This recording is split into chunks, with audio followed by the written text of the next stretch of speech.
Okay, so we looked at direct and indirect communication in message passing, and we saw something called the receive function being executed, right? So we saw that there is a send and a receive function, and when the receive function is being executed, we saw some kind of issue came up. We saw different ways of dealing with that issue.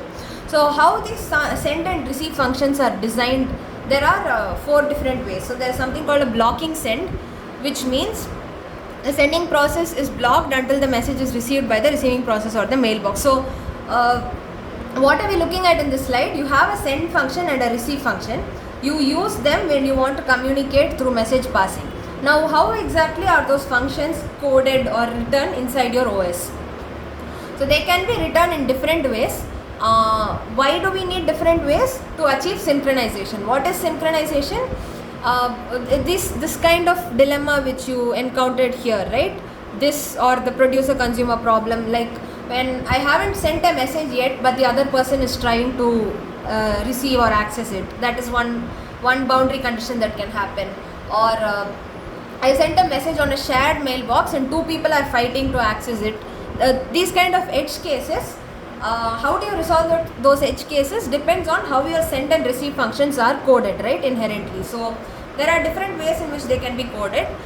First one is blocking send. So the sending process is blocked until the message is received by the recipient. So it basically means you can only send one message at a time. So I send one message and then that message should be received by the recipient process on the other end, until and unless I cannot send another message. So I have to be put on hold until I know that the message I sent has been received. Why is this? We are not going to look into specific scenarios for when is this a good idea, when is this not a good idea.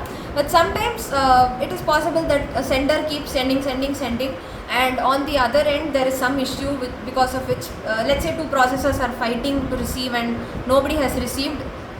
Then the sender is just wasting energy sending, right? So in blocking send, you send one message and then you stop until you know that the recipient is taking up. You will not send. In non-blocking send, you just send the message and you resume operation. You don't care about whether the message has been received or whether 2 people are fighting for it or not. That is on the recipient.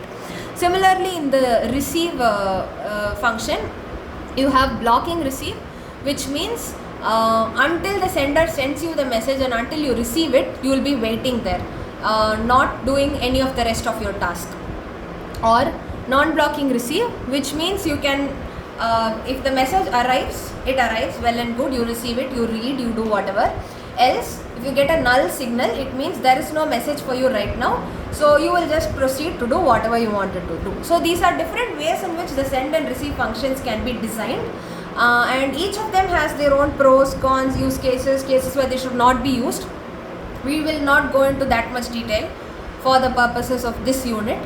Probably when we go to the synchronization chapter, there we will be looking at deadlocks and that kind of situation. There we will look at this in a little more detail. As of now, it is sufficient to know that these are different logics which can exist. Again, the choice depends on how your OS is written.